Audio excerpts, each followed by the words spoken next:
Hi friends, welcome to PMP session of knowing tips and tricks, and I'm sure you guys would be willing to know how best you can prepare and what are the do's and don'ts when you would like to appear for your exam.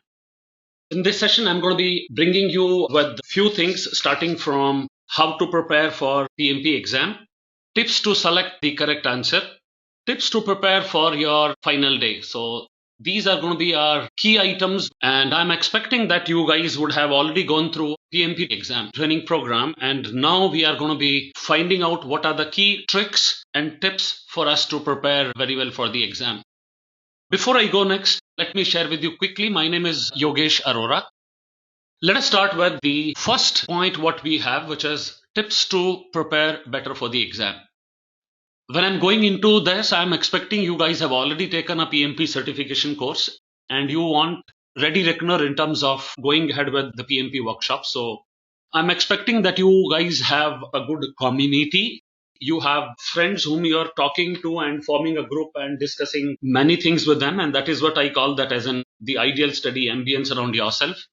To share with you, in fact, I have seen many people who keep ready one sheet in front of them and which is pasted at many places in their preparation room, and that sheet is called as process chart of the PMP. Now, when we talk about a process chart, this has 5 process groups, which is initiating, planning, executing, monitoring control, and closing.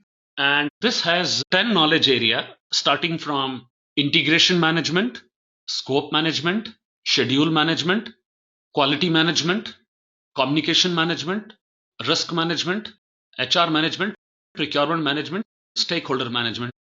So we have 10 knowledge areas, and there are 49 processes we have which are going to be covering up all the standard practices and good practices what we should follow while executing a project. So this 5, 10 and 49 chart would be a very good ready reckoner if this is placed at the room where you are generally preparing. And sometimes I have seen people practicing this chart daily basis for at least about once in a day. And the ideal time you should be able to write down this chart would be about 3 to 4 minutes. And there are dual purpose. Why am I talking about of writing the process chart? When you write each of those process charts, you would be able to correlate what is that each of that process is going to be delivering for us. So if you are able to remember a line about each of those 49 process, that's something which is the purpose of it. And sometimes when we are doing that, we also get to know of maybe various inputs and outputs linkage between various processes. When you do that, I expect you have a study schedule already prepared. Generally, it is recommended that after you complete PMP certification course, you should have about 60 to 100 hours of preparation plan. And why am I talking about of this variation is depending on whether you have been exposed to many projects in your past or very few projects in the past. So if you have a very good exposure, maybe you can make yourself ready for the exam in a lesser study hours, which may be about 60 to 70 hours.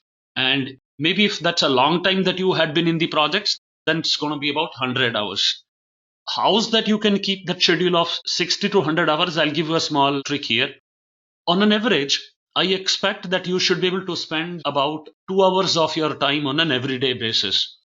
And if I consider 2 hours, in a month you reach to about 60 hours time. And what I'm also expecting is that in between when you have holidays coming up or a weekends coming up, maybe I expect you can actually spend a little longer time instead of just 2 hours. And let me assume that maybe on few weekends you have been able to put 4 hours instead of 2 hours. So this will compensate on maybe in case there is any miss on any of the working day. And at the same time, on an average, this makes us to reach to about 70 to 80 hours in a month's time. So on an average, I expect you should be taking almost about 30 days to 45 days to get ready for the final exam. During this time, we can actually go through various contents. If you have gone through the training program from Edureka, you can go through the recordings, you can go through the study material. And then what we can also do is, in case you have a study material and you have the PMBOK guide, which is the project management body of knowledge. And this is the book which is published by PMI. and that becomes a ready reference for the PMP exam. So I expect you can read out a chapter from PMBOK guide, then refer back to the recordings of the chapter, and once you are through with that, you can actually start giving certain practice questions. When you do that, you get to know which questions you are getting stuck, which questions you are getting through.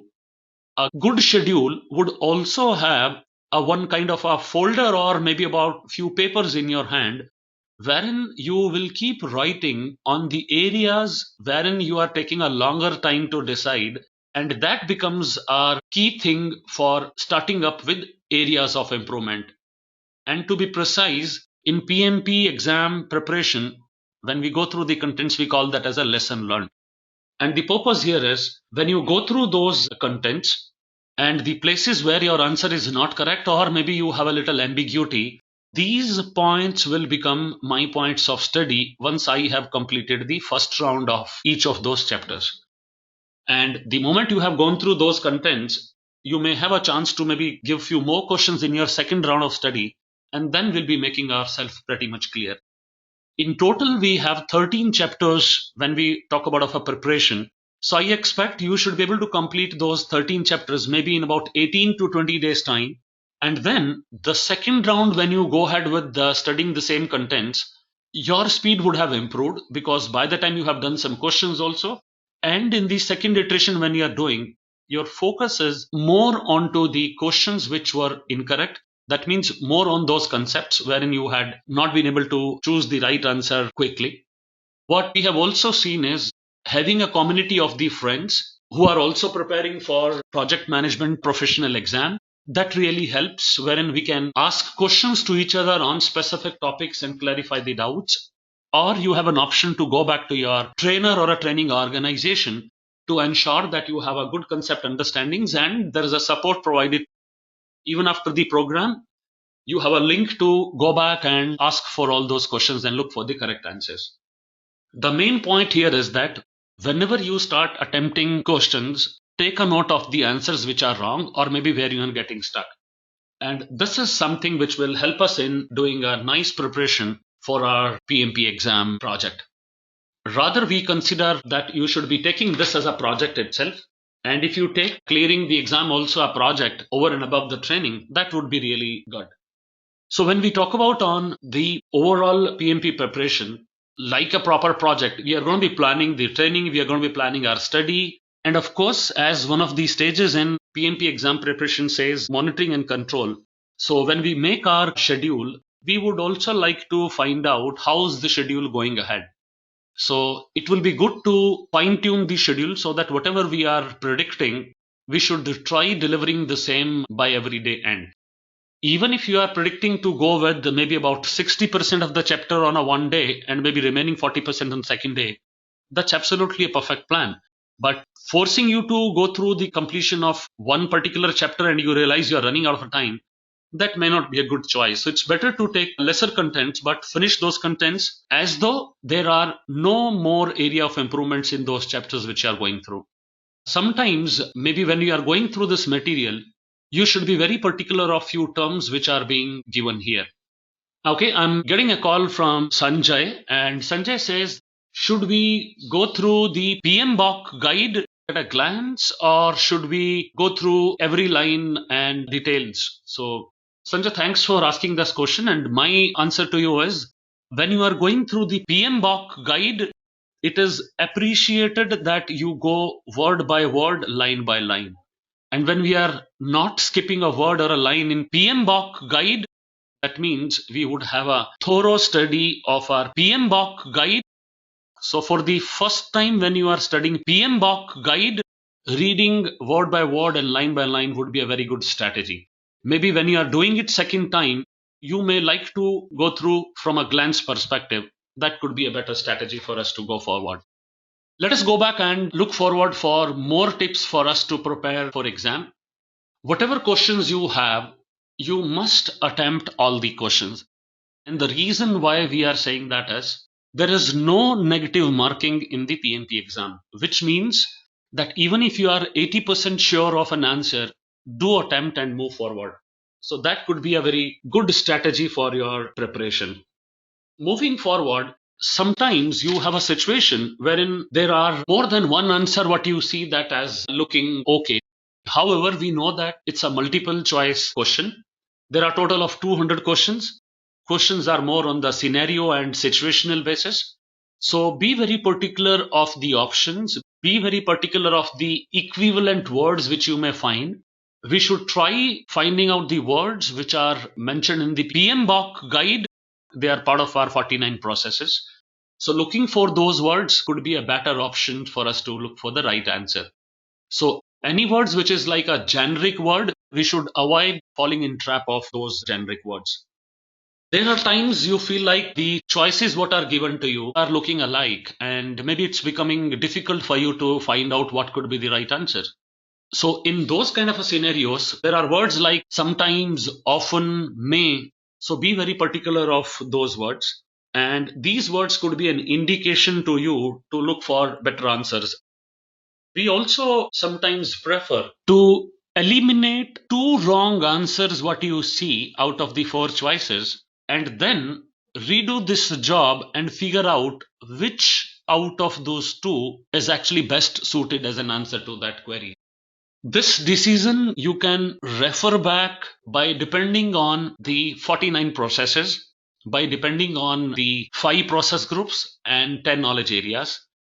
And sometimes what we have also seen is that when you are answering few of those questions from your real life experience of projects, sometimes we have seen that's not the best answer which is coming in from the exam perspective. The reason is in our day-to-day environment, when we are practicing project in our organizations, we are not sure whether all the practices are followed as they are described in the PMBOK. So when you are writing the exam, in our mind, syncing up with knowledge area, process group, 49 processes, and then deciding the answer would be a very good choice to ensure that your answers are correct. Sometimes we have to relate to all the kind of queries which are there in the questions. At times I have heard from people that the questions are very big, questions are very lengthy. If that's the situation you have, wherein you have very big questions, very lengthy questions, in those situations, it would be good to read last one or two lines at least 2 times, because sometimes there is a story which is baked in from the beginning of this question, and by the time you come to an end, the question is on something different. And sometimes the question is made to check your knowledge, and maybe they are looking at whether you are getting detracted from the question or you are able to pick up the right signals. So when we are in this situation, the last one line or two line that conveys a very, very important message, and that can be a clue to the right answers for us. And as said, the thinking process has to be more from the PMBOK guide and from the PMI's PMP exam perspective. Our general thoughts will have to keep it in the back of the mind, not the front of the mind. Sometimes I use a term called unlearn and then learn. That means whatever you are knowing about the projects before you enroll for the PMP program and start preparing, unlearn those things and try to learn it again as it is mentioned in PMBOK guide. That would be a very good practice to ensure that we are going to be confirming each and every question rightly on the track. Few more tips. On the final day of exam, it would be good to have minimum 8 hours of sleep the previous night. The idea is we would like you to be stable, comfortable, and we also encourage that you should see your examination center maybe a day before or a 2 day before, so that you know the best way possible and you are not late for the program. Generally, the online exams, if we talk about, that happens in the pro-metric centers, and they recommend that you should reach 30 minutes before your scheduled time of the exam in the place where you'll be going to the pro-metric. So reaching there in advance will make you more comfortable. And when you are actually nicely prepared, you have done a lot of sample tests and you are able to score maybe about 80% or more in the sample test, I believe you should feel confident. One previous night before the exam, there would not be any need to mug up various contents and try to remember ITTO, which is input, tools, techniques and outputs and many other things. Rather, I would recommend that one previous night when you write your exam, by the time you have gone through all the materials, you should be in comfortable mood, not to have any panic or any pressure on your mind. You know that you have prepared well and you can relate to the situations and questions pretty much easily and you can crack the exam. So one should be confident of the preparation. Another important thing what we need to look at is, since this exam is of 4 hours duration, we need to also kind of manage our dieting preferences. As far as possible, I would recommend that you should take lighter food before the exam. And when you are in the exam and if you feel like needing some kind of food or a drinks and things like that, if you cannot avoid during 4 hours, you will be advised to keep all these items in a locker which is outside of your exam room.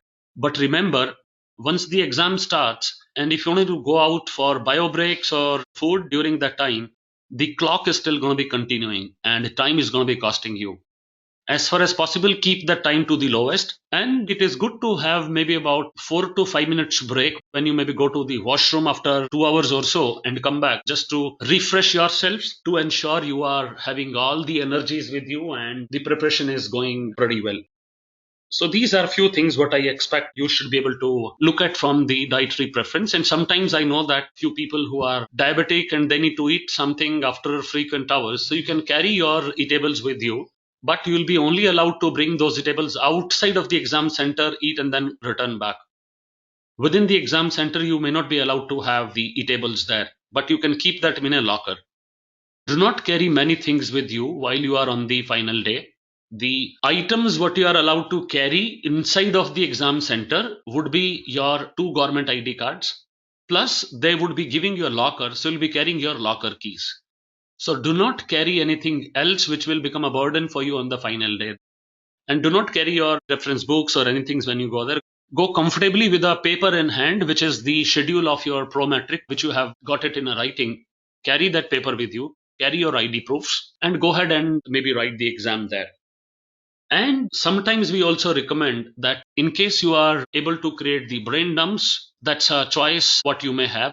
However, of late, I have seen that the pro-metric centers are very clearly advising not to keep anything in writing before your exam starts. In the past, people used to write down the process chart and various key things on the blank sheets which are provided in the class. But of late, pro-metric centers are advised not to encourage that. When you start your exam, you may like to use maybe about few 2 or 3 minutes to write down certain key things. But till such time the exam is not started, I think you are prohibited not to write these things by the PMI and the pro-metric centers. So these were the many of the few things what we thought could be of good interest. And let me take up your queries what you guys may have. There's a question I have, and somebody says what kind of a clothing I should wear. And I would say you should go with whatever clothing feels more comfortable for you, as far as this is decent enough.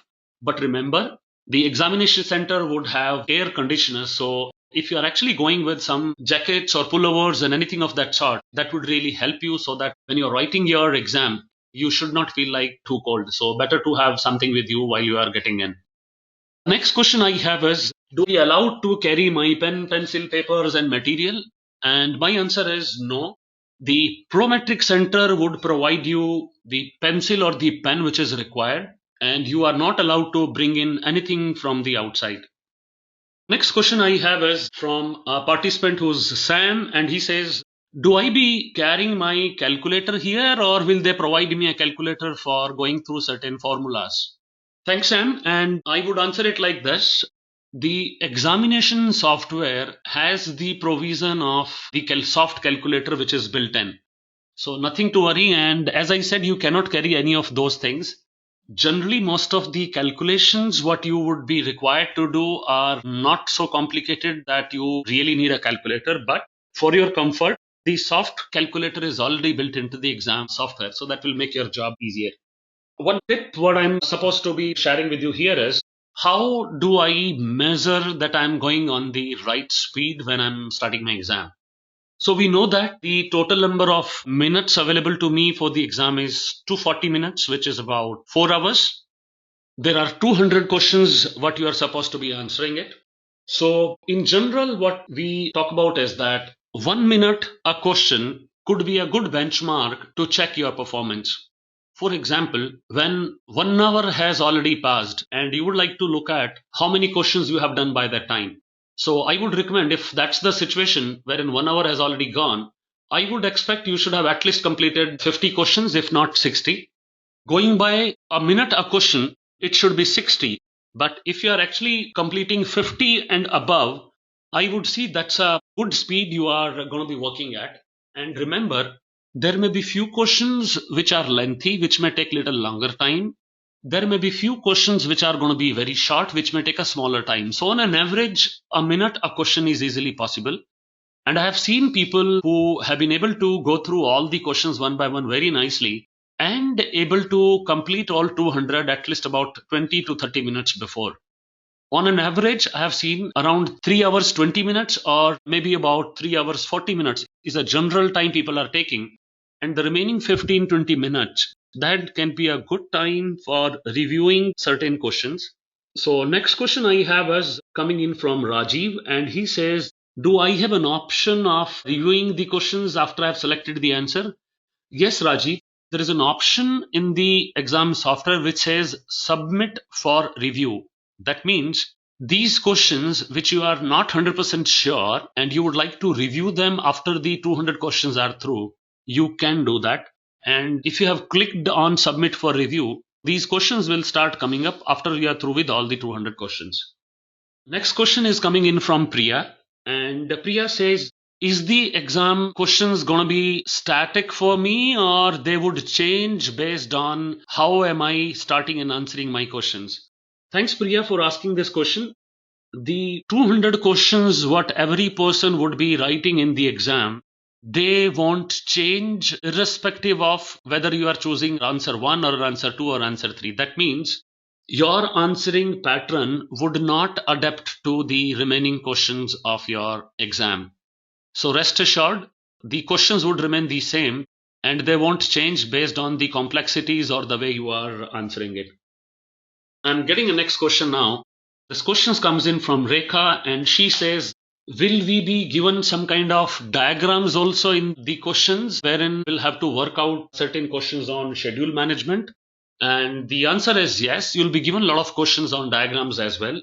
And you can use your rough sheets which are provided by the exam center to you. You can use those sheets for doing your rough calculations. And those sheets are supposed to be returned back there itself. And they won't be used for marking. That's for all the rough calculations you have to do. So you'll be asked questions on various diagrams. So you should be ready and you can do all those calculations there and then on your rough sheets.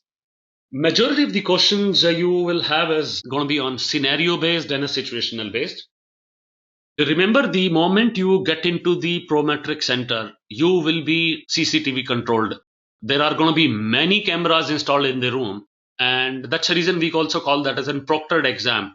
So you'll be monitored on what you are actually doing it there itself. The next question I have is the 200 questions going to be the same for all the people who are writing the exam in the same place?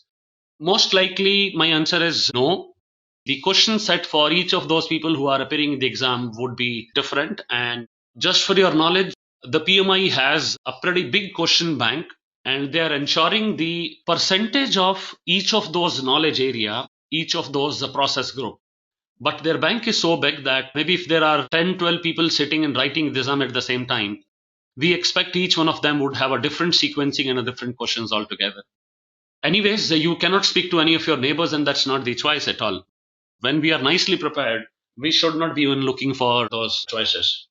There are a few words which you should have a little caution about. In some questions, there is a word called accept. Sometimes you have a word called not. So when you get a word called not and accept, they change the full meaning of the question itself. So you should be very particular of these words. Sometimes I have seen people are rushing towards picking up the answers and going ahead. That should not be the good scenario. Actually, till such time you have not seen all the 4 choices, you should not be choosing the answers, because when you go through each and every option, then only you will be able to realize which is the best answer among 4. And sometimes the answer what you can choose by mistake also is available in an option. The answer which is sounding little generic also is going to be available as an option. So you have to be very, very particular about these words. Try to match up those words from your PMBOK guide. And the next question I have is, do we have questions on formulas? Of course, you have many questions on formulas coming up. And as you know that we have majority of the formulas from the cost management module. However, there are many other modules wherein you would have the formulas coming up. I'll give some examples. You may have questions on schedule management, which is more to do with beta distribution, wherein we talk about of pessimistic, optimistic, most likely estimate. You may be asked a question on present value scenario. You may be asked a question on variance analysis, maybe a cost variance or a schedule variance. You may be also asked questions on the estimate. How do you calculate that kind of an estimate? And how do you calculate the risk? How do you quantify the risk which are there in your risk register? So there could be a question on expected monetary value on EMV, we may call it. And from a communication chapter, you may also have a formula, which is how many communication channels do you require in your project? Knowing the formulas would be very good, and you should be happy if you are getting more of the formulas related questions, because the ambiguity of the correct answer is not at all there in the formulas questions. So you should be clear in the first attempt for all these areas. Majority of the formulas are in cost management, few are in schedule management, one formula in communication management, one or two in the risk management, maybe about a one in the integration management. So these are the key things on the formula. So this is something I am expecting you guys would have practiced with formulas, and this should not be a big deal for you to know forward. The question now I have is, what are the common errors people generally do while writing the exam? The first thing what I've noticed people is that they should be focusing on the words specifically, not focusing on the generic terms. Sometimes people are looking for options which they see that in the real environment in their office, which may or may not be the best choice. Rushing to answer questions without looking into the alternatives is also a mistake people generally do. Whenever you get a question, the first thing you should do is relate in your mind these questions belong to which particular process, which knowledge area, which process group, and then I will be able to connect to my respective inputs, tools, and techniques and output. I'm getting a next question, and this question is coming up from Ranjan, and Ranjan says, do I need to mug up all the inputs, tools, and techniques and outputs? My answer is no. There is no need for you to mug up and cram all the ITTOs. Rather, it would be a good idea to make a thorough understanding on each of those inputs, tools, and techniques and output. That would make the job much better for us. Mugging up should not be a solution at all. Whenever you are doing practice questions, always try to relate what is the concept which is being checked. If you are able to go to the context, it makes the job pretty easier. The next question I have is, do I get more questions on IT or other industries? My answer to you is, PMP exam is a uniform exam happening for all the different industries. In other words, the practices which are being guided by the PMBOK guide and the practices which are being tested in the PMP exam, all these are practices which are happening and maybe getting executed in many of those industries. So you should not be looking into any one particular industries when you are going to be getting the questions in the exam. And to the best of our knowledge, we are expecting that the questions in your exam would be coming in from different industries. So as far as you know the concepts, it should not have any challenge for you to answer it at your level. A key wonderful tip coming in here, this is especially to know what's the role project manager plays when we talk about of procurement or maybe a human resource. What generally happens in many of the organizations is that, especially the organizations which are small, they may or may not have a dedicated procurement department and various other functions. And the project managers, in generally, he's signing up many documents. But when you are actually talking about of role of project manager, And especially when you are going to be preparing for PMP exam, I would recommend that consider the project manager role in those environments for more towards influencing them to take the right decisions so that the right manpower gets selected and right vendor gets selected who is experienced enough and qualified enough to deliver those commitments. So that would be a best thing. Why is that project manager should not be signing the procurement or the HR related documentation is because end of the day, you do not have an authority of those functions with you.